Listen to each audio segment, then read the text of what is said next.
법정 소유기 신유진 변호사 나왔습니다. 어서 오십시오. 네, 안녕하세요. 그 앞에서 안호 히데키 사무국장 이야기 들으셨죠? 네네. 예. 저는 양심적인 일본인이 좀 더 많았으면 하는 생각이에요. 네네. 전 좀 밖에서 들으면서 와, 이러고 정말 있구나. 실제로 접하니까 와 하는 생각이 들더라고요. 네.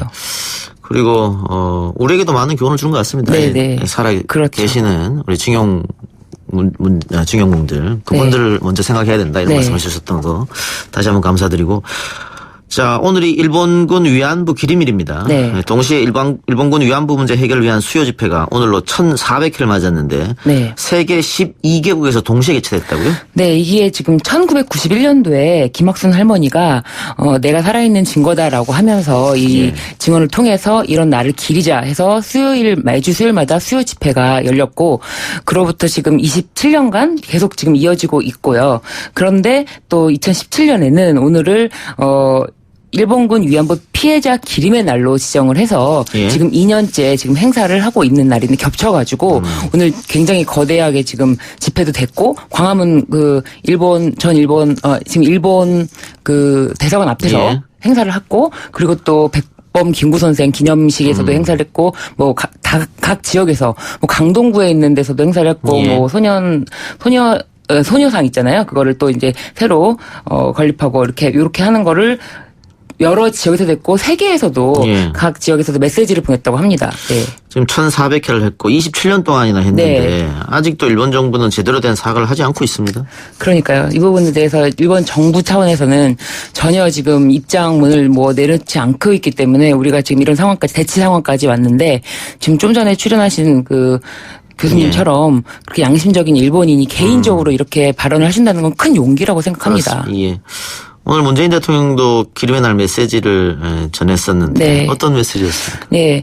그 문재인 대통령은 작년에는 참석을 했는데 올해는 참석하지는 않고 메시지로만 예. 전달을 했는데 그 인류 보편적인 관점에서 일본군 위안부 문제를 평화와 여성 인권의 메시지로서 국제사회와 공유하겠다. 그리고 정부는 그 일본군 피해자들의 존엄과 명예회복을 위해서 최선을 다하겠다라는 그 묵직한 울림이 있는 메시지를 전했습니다. 예.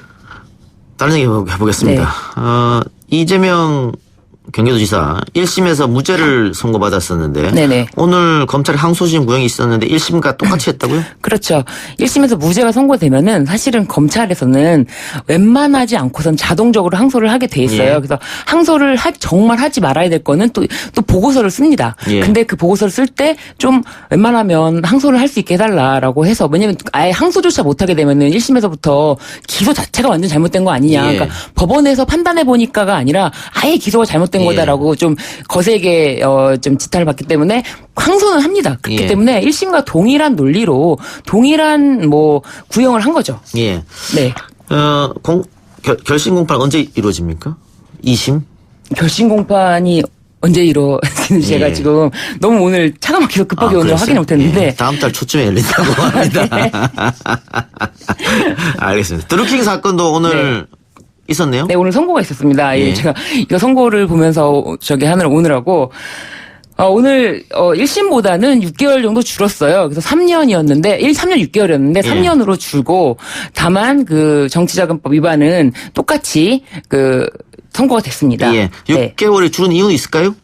글쎄요. 이게 사실은 지금 어떻게 보면 이것도 약간 관행이잖아요. 1심에서 굉장히 세게 내려지면은 2심에서 항소심에서는 좀 그걸 그대로 유지하는 것보다는 조금은 형량을 낮게 해준다. 그렇지만 예. 유죄는 그대로 유지한다. 이런 게 약간 법원의 관행인 것 같아요. 예. 그래서 무조건 항소를 하게 만드는 거죠. 그런데 지금 그 판결문을 보니까 네. 굉장히 재질이 안 좋다 이런 식의 판결문이 있더라고요. 네. 내용을 보니까. 그러면은 이 그쵸. 김경수 지사의 재판에도 영향이 있지 않을까 이런 생각도 드는데. 근데 이거는 좀 저는 별개의 문제라고 생각해요. 예. 이 죄질이 안 좋다라고 하는 거는 사실 예. 이 업무방해죄 단일 범죄로 3년 6개월을 1심을 내린 것도 진짜 거의 이례적이고요. 근데 3년을 내린 것도 이례적입니다. 그래서 이건 죄질이 안 좋다는 말을 꼭 쓸 수밖에 없는 거고요. 그리고 공범 관계를 판단하느냐는 또 지금 별개의 항소심 재판이니까. 재판부에서 열리고 예. 있기 때문에 이건 완전 별개의 문제라고 생각하고 이 드루킹이 유죄라고 김경수가 유죄라는 것은 아니니까 이 공범관계를 입증하는데 검찰은 뭐 주력을 해야겠고요. 예. 네. 지금 거기에 대한 증거에 대해서는 굉장히 치열하게 다툼을 하고 있고 지금 다음 주에 다시 9차 그 재판일이 예. 예정되어 있는데 지금 아직까지 치열하게 지금 거기는 공방이 있기 때문에 지금 선고일도 잡히지 않았어요. 예. 네.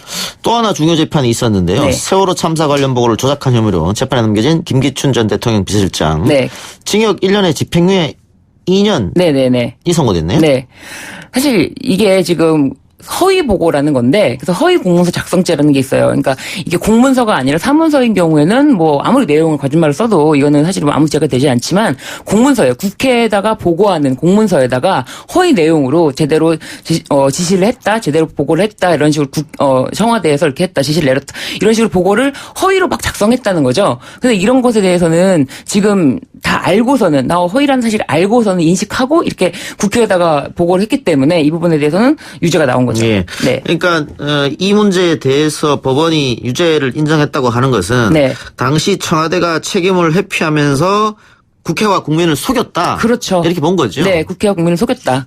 심지어 지금 윤전추 예. 행정관 같은 경우도 지금 유죄가 선고됐잖아요.